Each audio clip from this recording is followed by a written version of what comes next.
So it's prediction time. It's crazy. We're headed to spring training in just a couple of days, and it's still about 6 weeks out to the beginning of the season, but we're going to try to handicap the National League East a little bit. I'm Scott Lauber from the Philadelphia Inquirer. I'm here with Matt Breen and Bob Brookover. And guys, over-under on the Phillies is what, 84.5? 84.5. According to? The app on my phone. The app on Matt's phone. I'm not going to plug it because they're not sponsoring. That's right. The official app, though, of the official app. Over, under, baseball, whatever. Yeah. The guy on the corner taking bets. Yeah. You know, for me, that's a really good number. It's hard to, that's like kind of where I would put it exactly, at 84.5. That would say that they're 3 wins better than they were last year. I think that's about right. I mean, I would go maybe over, but just a smidge. I could see them in the 85, 86 win range. That's not good enough to make the playoffs. Matt, are you over under 84.5? Are you in the playoffs or out of the playoffs? I'm with you on the over because over is like saying they're 85, 86, and they're going to finish with 81 at least. I don't think they're going to finish with a losing record, right? So now you're giving yourself 3.5 wins if you're taking the under, where the over, I think there's just more room for that to actually hit. And I expect them to win. I don't expect them to win 90 games because 90 wins is probably a playoff spot. As of right now, I just don't think they're a playoff team. Could be wrong. They could outperform expectations, and just like they underperformed expectations last year, and win 90 games. But I'm with you. I think it's 86 wins, 86.5 wins. I got them at 87 3/4. Because that 3/4 game they play, They suspend it. I can't wait to watch it. Because there's nothing like a 3/4 baseball game. Well, it should. That's 7 innings, right? Make them 7 innings. We're going to fix pace of play. We have all the answers here. I think they go over the 84.5. I really do, but I'm with you guys. I don't think they get to the 90. You know, there's time to do things. There's times to do things in the season. We'll see where they're at the trade deadline. You know, maybe they do the thing, go get the pitcher, use the players they have to, and they go over the luxury tax.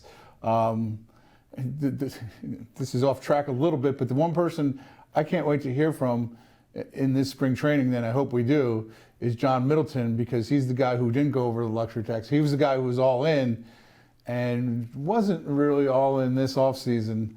And he's the one who can determine with his pocketbook, to me, whether they can get to that 90. But I think even without his pocketbook, they can get over the 84. Okay, so since we all think that they're short of being a playoff team, let's talk about the luxury tax for a second, because people should know that they have time. They can still go over it. It doesn't get tabulated until the end of the season. October, I believe, is when the bills come due, and you're either over or you're under. $208 million, that's the threshold to go over the tax. If you go over and you're a first-time offender like the Phillies would be, you pay 20% on every dollar you spend over. It's complicated. But anyway, they are at about $205 million right now, not a whole lot of room to go, which is why you haven't seen them make a big move since Didi Gregorius in the offseason. If they decide to go over during the season, it would be because, they're in playoff contention to win the division, and they decide in July, let's make a trade. Or like a Chris Bryant becomes available. Right, and they decide for that player, we will go over. But, you know, I'm of two minds of this. Like, your payroll is $205 million. If you can't make the playoffs with a $205 million payroll, then your general manager didn't do his job correctly. And if I'm the owner of the team, I think it's perfectly reasonable to say, let's see for 3 months that we've got a good team here, and then I'll be willing to make that move and go over.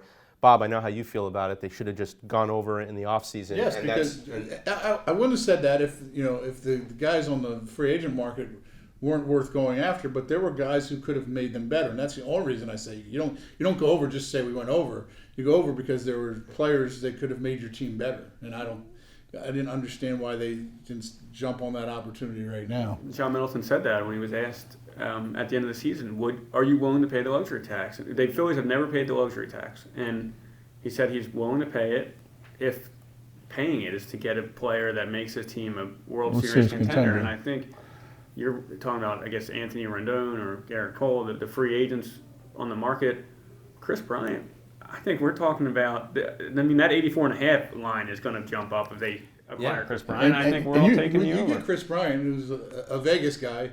You might create a pretty nice chemistry in that room with. That's one way to the other Vegas guy better, right? You know, and so that's a guy who moves the needle, to use a Matt Klentakism, considerably closer to 90 wins than it is right now.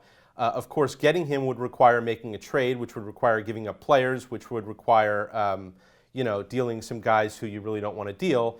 For me, the line I draw is at Spencer Howard. He is the one untouchable on that roster, and I'm talking about big league players and minor league players. You know, I think I would trade Scott Kingery. I think I would trade Adam Hazley. I think I would trade some of those young players on the big league roster right now.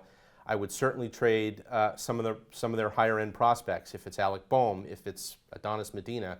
But Spencer Howard's the guy I draw the line at, because I think he's exactly what they need, a young, controllable pitcher who could help them now. Is there an untouchable for you if it's in a Chris Bryant trade, let's say, or a player of that ilk? Spencer Howard would be the guy. I'm not sure he would be entirely untouchable.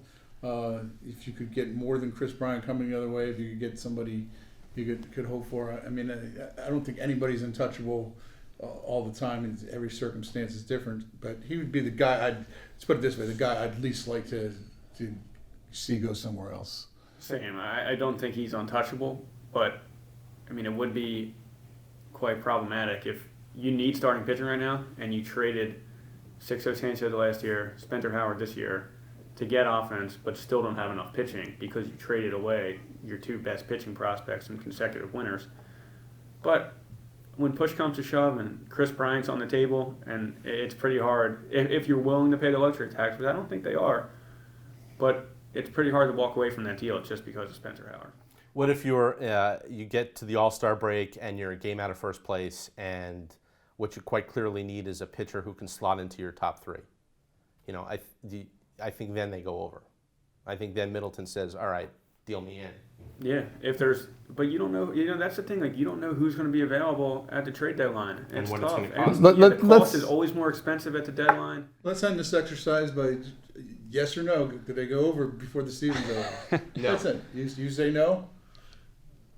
I'm going to say yes, just because they're so close right now that I think it's not going to be a huge over, but I think they're going to end up slightly over the tax. I'm going to say yes, too, because I don't think John Middleton has the patience to sit around and watch his team not make the playoffs for an eighth straight year, or ninth straight year, I guess it would be, right? Yeah, it would be. Ninth straight year. I don't think he has the patience to do that, whether it's going over gets him there, but I think he goes over before the 2020 season is over. Well, the one person who can answer that question is John Middleton. He will be in Clearwater, Florida. So will you and me and Matt. And I'm going down on this jet.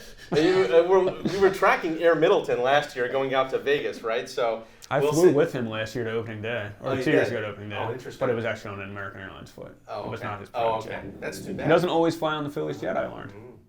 Well, he will be able to answer the luxury tax question, and we'll certainly try to ask it of him. And so follow us on theinquirer.com and in the pages of the Philadelphia Inquirer. For Matt Breen, for Bob Brookover, I'm Scott Lauber. We'll see you soon.